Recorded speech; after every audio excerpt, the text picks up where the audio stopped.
Shalom and welcome to this episode of Ask Aviel. My name is Aviel. You can ask me questions so that we can share, learn and grow together. Today, I would like to share a few interesting things about the life of Moses. In Genesis 15:13, God said to Abram, "Know for certain that your seed will be strangers in a land that is not theirs, and they will be enslaved and oppressed 400 years." Egypt was cruel to Israel for 400 years.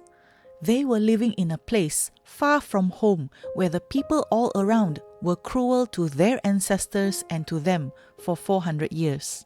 They were harassed, distressed, compressed, depressed, repressed, suppressed, oppressed, and stressed. Now, the fullness of the 400 years was almost complete. Pharaoh of Egypt planned to annihilate the Hebrew people by wiping out an entire generation of Hebrew baby boys. We see a group of 5 women who dared to stand up for what was right.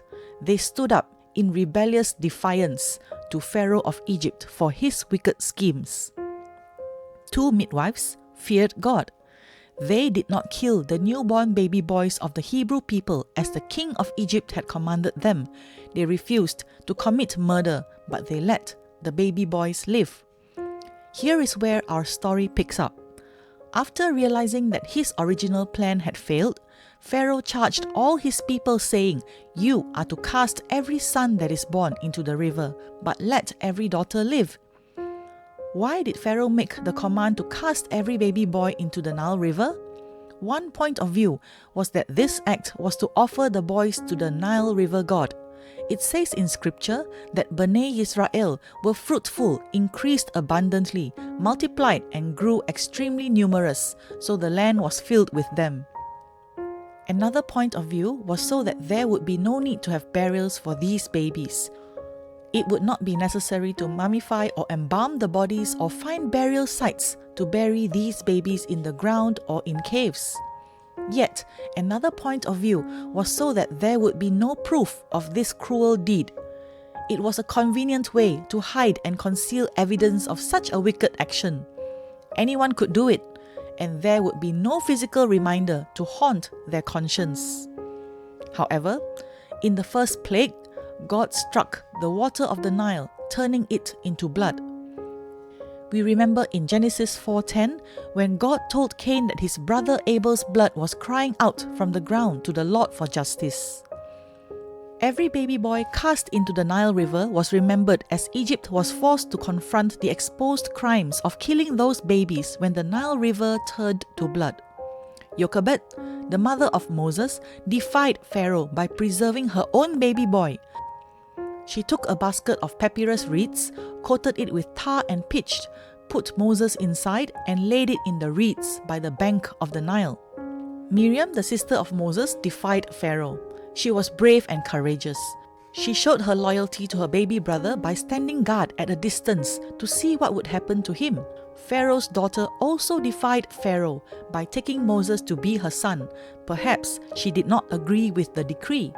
She took Moses into the palace, bringing him up right under Pharaoh's nose.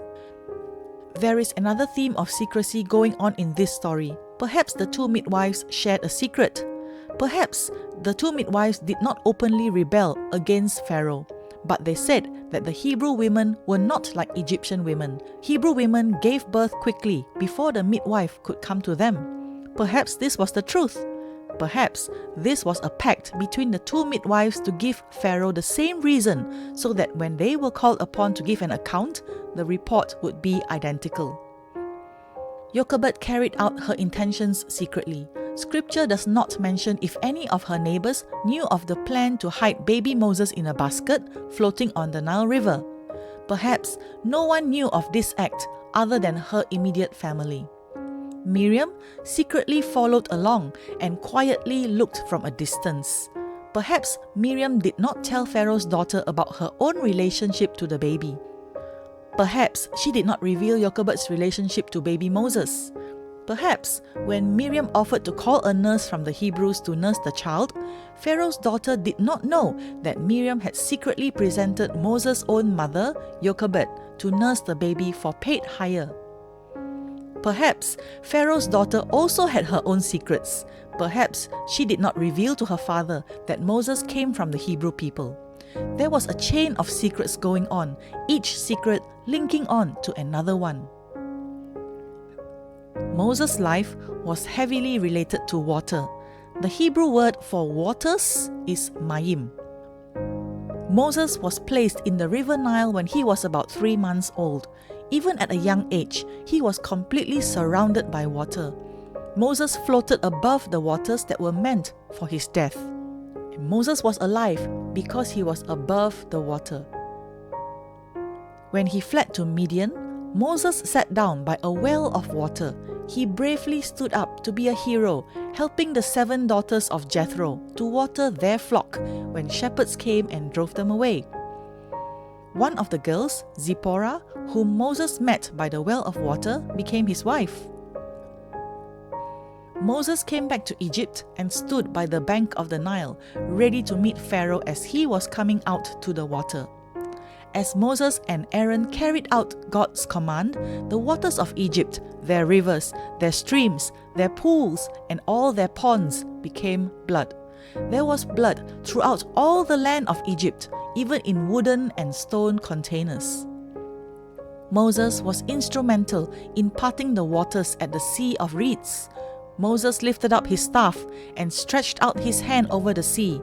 Adonai drove the sea back with a strong east wind throughout the night and turned the sea into dry land, so the waters were divided. Then Bnei Israel went into the midst of the sea on dry ground, while the waters were like walls to them on their right and on their left. Moses was instrumental in making bitter waters sweet. Moses led Israel onward from the Sea of Reeds. They went out into the wilderness of Shur, but they traveled 3 days in the wilderness and found no water. When they came to Marah, they could not drink from the waters because they were bitter. On account of this, it was called Marah. So the people complained to Moses, saying, "What are we going to drink?" So he cried out to Adonai, and Adonai showed him a tree. When he threw it into the waters, they were made sweet. Then they came to Elim, where there were 12 springs of water and 70 palm trees, so they camped there by the waters. When Israel camped in Rephidim, there was no water for the people to drink. The people thirsted for water there. Adonai told Moses to strike the rock in Horeb, and water came out of it, so the people could drink. Then Moses did so in the eyes of the elders of Israel. At the desert of Zin in Kadesh, there was no water for the community of Israel. Adonai spoke to Moses, telling him to speak to the rock before the eyes of the people, and it would give out its water. Moses was to bring out water from the rock to give the community something to drink, along with their livestock. Moses was angry with the people. He raised his arm and struck the rock twice with the staff. Water gushed out, and the community and its livestock drank. As we can see, Moses was touched by the element of water all his life. Before Moses' death, God elevated and lifted his vision. Instead of seeing more water, Moses went up from the plains of Moab to Mount Nebo, to the top of Pisgah, which is opposite Jericho. Adonai showed him all the land flowing, not with water, but flowing with milk and honey. Moses had a mixture of cultures due to his background. He was brought up as a Hebrew by his family of origin, and then he was learned in all the wisdom of the Egyptians for about 40 years. Then he lived in Midian and was exposed to the culture there for 40 years. During his last 40 years, when Israel was born as a nation, God introduced a new culture and halakha or way of living. I hope you have enjoyed learning with me today from snippets of Moses' fascinating life. Thank you for joining me. I pray that this message inspires and challenges you. God bless you and your family. Shalom.